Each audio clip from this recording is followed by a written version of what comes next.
He was crying, "Mommy, don't let me die." I spoke with the Gutierrez family. They lost all of it.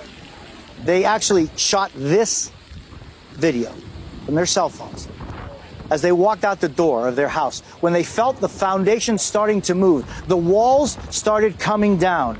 Maribel, the mother, her husband, and her 4 children held hands as in a chain as they walked out as this hurricane was barreling down on their town.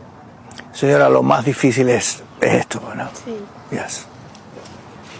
He He was crying, "Mommy, don't let me die."